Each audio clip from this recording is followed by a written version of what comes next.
নাহমাদুহু ওয়া নুসাল্লি আলা রাসূলিহিল কারীম আম্মা বাদ। ইজারা ভিত্তিতে ব্যবসার ক্ষেত্রে দুইটি সমস্যা পাওয়া যায় বর্তমানে। বিশেষ করে একটি হলো যারা ব্যাংক কর্তৃপক্ষ আছে তারা মানে যে বস্তুটা ইজারা দিছে, যে বস্তুটা ভাড়া দিছে, ওই বস্তুটা যদি যে ভাড়াটি আছে তার কোনো সীমালঙ্ঘন ছাড়াই নষ্ট হয়ে যায় অথবা কোনো অ্যাক্সিডেন্ট হয়ে গেছে, তারা এর কোনো দায়ভার গ্রহণ করে না। লসের দায়ভার তারা গ্রহণ করে না। এর সম্পূর্ণ দায়ভার গ্রহণ করতে হয় যে ভাড়া নিছে, ভাড়া গ্রহীতা। অথচ শরীয়ত এটাকে অনুমোদন করে না। শরীয়তের মূলনীতি হলো বস্তুটার মালিক যে, সেই এই বস্তুটার ক্ষতি হলে এর দায়ভার গ্রহণ করতে হবে। এখন ইজারার ক্ষেত্রে যে ভাড়া গ্রহীতা সে তো মালিক হয় না, মূল মালিক তো ব্যাংক কর্তৃপক্ষ।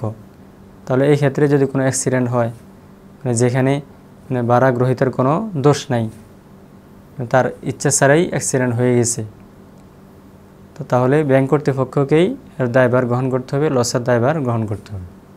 এটা ভাড়া গ্রহীতার উপর চাপানো যাবে না, অন্যথায় এই লেনদেন বিশুদ্ধ হবে না, বৈধ হবে না। এই একটা সমস্যা পাওয়া যায়, এই সমস্যা থেকে আমরা বিরত থাকব। দ্বিতীয় যে সমস্যাটা পাওয়া যায় আল ইজারা বিশর্ত, এটা অনেক প্রসিদ্ধ হয়ে গেছে বর্তমানে। একটা চুক্তি করা হয় যে আপনার সাথে 10 বছরের ভাড়া চুক্তি হইল, যে আপনি দৈনিক ভাড়া দিবেন অথবা মাসিক ভাড়া দিবেন, পাশাপাশি বাস 10 বছর পরে আপনি এই বছরের মালিক হয়ে যাবেন। এটাকে বলা হয় আল ইজারা বিশর্ত, অন্য একটা শর্তের ভিত্তিতে ভাড়া চুক্তি করা। অথচ শরীয়তে এক চুক্তির মধ্যে দুইটা বিষয়কে যুক্ত করা এটা শরীয়তে নিষেধ।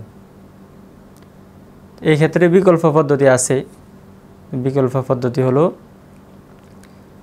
চুক্তির সময় শেষে যে সে মালিক হবে সেটা উল্লেখ করার কোনো প্রয়োজন নাই।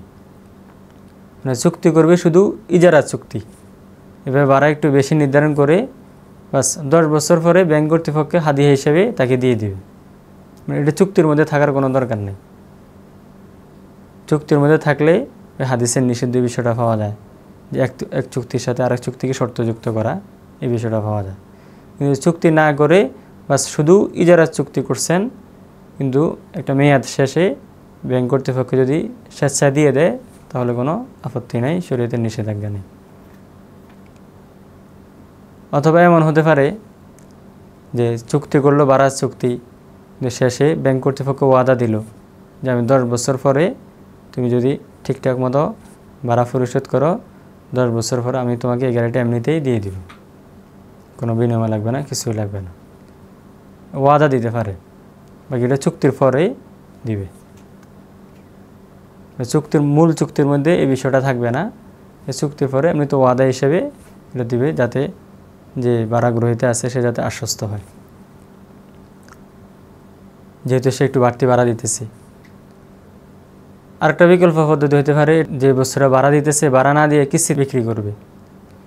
আর আমরা জানি কিস্তিতে কিছু শর্ত সাপেক্ষে বাড়তি নেওয়া জায়েজ আছে। মৌলিক দুইটা শর্ত, সময় নির্দিষ্ট হওয়া আর মূল্য পরিশোধের যে সময় আছে সেটা নির্দিষ্ট হওয়া। ওয়া আখিরু দাওয়ানা আলহামদুলিল্লাহ।